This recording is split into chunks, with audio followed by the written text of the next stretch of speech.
mixed race people can identify in terms of like a singular black identity, singular white identity, a very strong biracial identity in the sense like I'm biracial and that's my own race. The tragic mulatta, like you just don't know where you belong. I am mixed.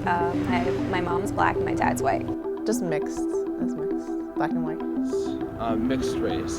I'm black, and I love it. Biracial, not one or the other. Biracial, or mixed. Yeah, I would consider myself mixed.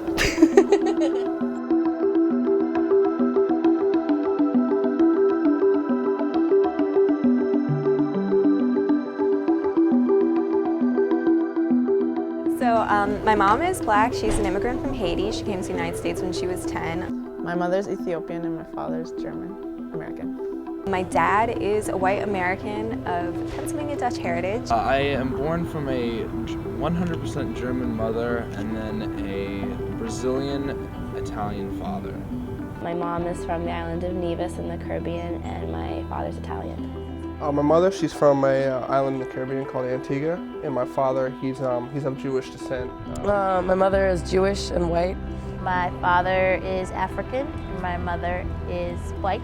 My mom's Irish and Native American. My dad is African American and Native American Indian descendants. People are more quick to assume that I am my mother's child when I'm with her. People don't assume that my mother is my mother when I'm walking around with her or anything like that. But when I'm with my dad, I never get those questions. People never say, "Oh, is this your daughter? Oh, is this your father?" My dad has a huge appreciation for his Brazilian heritage, and I definitely identify with that. Not as much as I do with my mom, just because I've spent more time with her. I have two younger brothers, Andrew and Alex. I have one older brother. He's my full brother. They do look like me, I guess. Actually, Alex, the youngest one, he kind of looks a little Mexican. I have 5 siblings, 3 of which are white and 2 of which are mixed. One half-brother, he is 20 years older than me. We share the same father, and it's my father who's white, and his mom is white, so he is Caucasian. I have a younger brother, a half-brother. He's mixed race too. He's white and Japanese, which is an interesting one. So I have a Japanese brother too. Yeah. We all share the same father, and we all have different mothers, but they all happen to be multiracial as well. I kind of preempt people's questions by constantly saying like, "Oh, I'm black and white, I'm mixed," so that I don't get the question like, "What are you?" I get the question a lot, like, "What are you?" And then I have to like describe what I am and like, or what do people actually mean, like, where am I from, or where are my parents from, or like what's my ethnicity. I don't get those questions very often from people face to face, and when I do, sometimes I think I don't give them the answer that they want, and they ask like, "What are you?" or "Where are you from?" or "What are your parents?" Oh, like, where are you from? You know, where is your family from? Where are your parents from? You know, I know what they want to know, that they want to know. They're asking, "Are you black? Are you white? Are you black and white?" You know, if I were white or if I were all black, I don't think I would be asked about how I identify in terms of a racial spectrum. You don't ask someone who's 100% white or who's perceived as 100% white, like, what type of whiteness are you? But I think I'm definitely questioned more by people of color than white people. Most of the comments and questions I get about what race I am, or comments about which race I might identify more with, come from black people.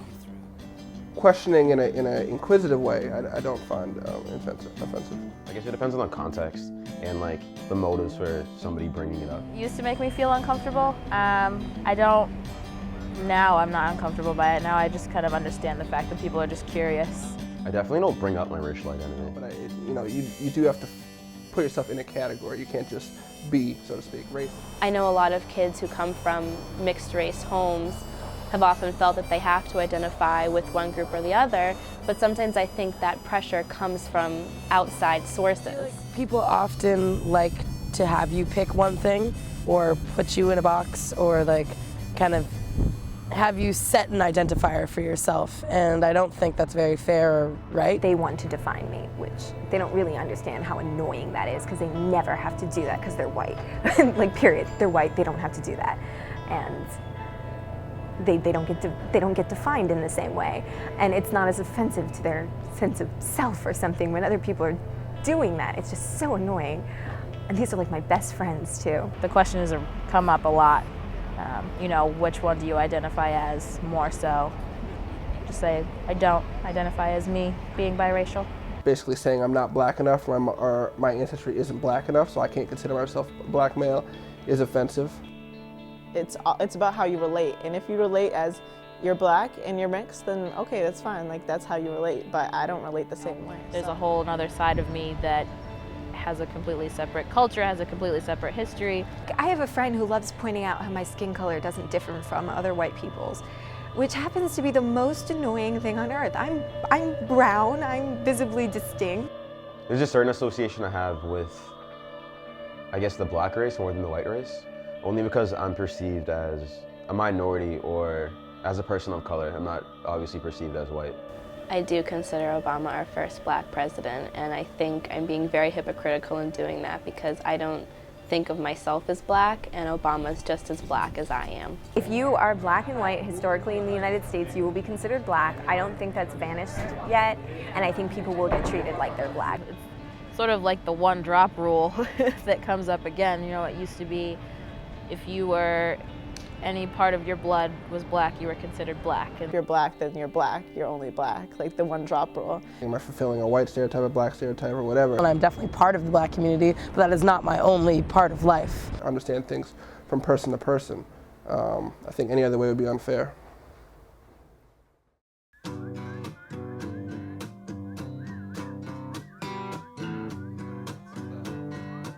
In the 3rd grade, I was taking MCAS, like standardized testing in Massachusetts, and they didn't have the other box yet, and you could only check one box. And it was like, you know, the standard African American, Caucasian, Hispanic, Asian. And I remember I started to cry because I didn't know what box to pick, and my teacher was just like, oh, just check black. Every time I have a form, it's like a little bit of an internal crisis, like, what should I put? What I've checked on a standardized test has changed over the years. My preferred option for standardized testing when you're selecting your race is to choose as many that apply. I pick other or multiple things if possible, or nothing at all.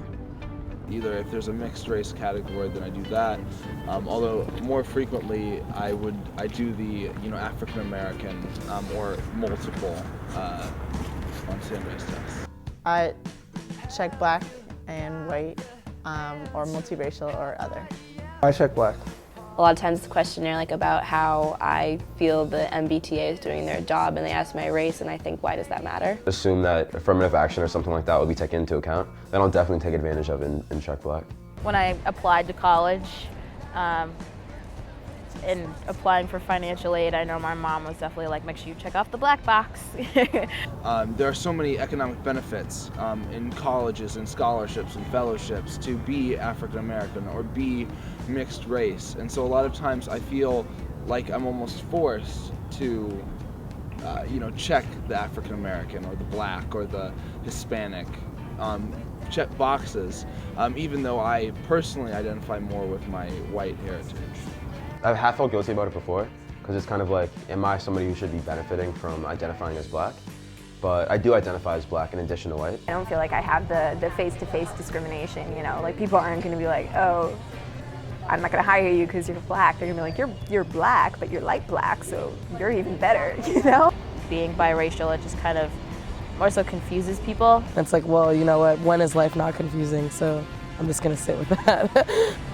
When I was younger, there came a point in time when I realized that I was different and I felt different and I wanted to look like all my white friends. The cultural experience that I had growing up as a mixed person in California and in San Francisco is way different than how I'm treated in Boston and on the East Coast. Of course, there are always, social pressures in middle school and high school, whatever, to fit into some group, but I've never felt pressure to fit into any group based on race. Never never really consciously tried to fit in with white people, but I do recall trying to fit in with black friends.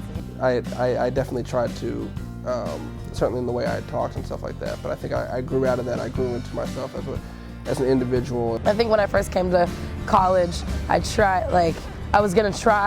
the plan that I was gonna try very distinctly to become part of the black community and whatever the black community is here, and become part of this community and whatever that community is here. And I never ended up going to NBSA meetings. When I was young, I identified as unique just because I classified in a lot of the Hispanic categories of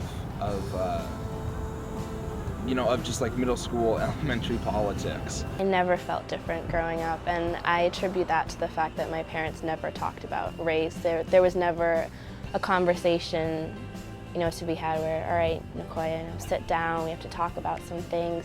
People might treat you differently because one of your parents is white and one of them's black, but don't worry about it. That conversation never happened in my household. My parents always kind of told me I was not necessarily special or different, but wanted to make sure that I knew that people were gonna ask me what was up, and wanted to make sure that I knew what was up. As far as bringing up the fact that I'm mixed and my parents are biracial, we actually don't really talk about that at all much.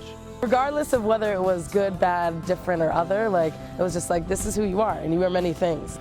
We were all raised differently, and that there's a difference between all of us, and we all have unique things about our background that are great. I'm happy with the fact that they tried to reinforce that difficult factor in my life. I attribute not feeling different to the fact that my parents never talked about it. So if you didn't grow up with an idea of race, then you wouldn't think about it? If you talk to whites, they think racism isn't a problem anymore, overwhelmingly. You talk to blacks, they overwhelmingly think it is. It's definitely a lot more subtle. Everything's modern racism now, so it's a little bit more under the table. I'm glad that I am mixed. Would have it no other way. I don't think the race conversation is over. I don't think it'll ever really be over. Race will always be in the conversation. When it comes to talking about race, people sometimes get too serious about it, or when people are afraid, they don't want to offend. It's just a matter of what that conversation is really about. It's something that's so ingrained into everyone's mind, and it's something that people are really, really conscious about. If maybe we didn't talk about race as much, it wouldn't be as much of a problem.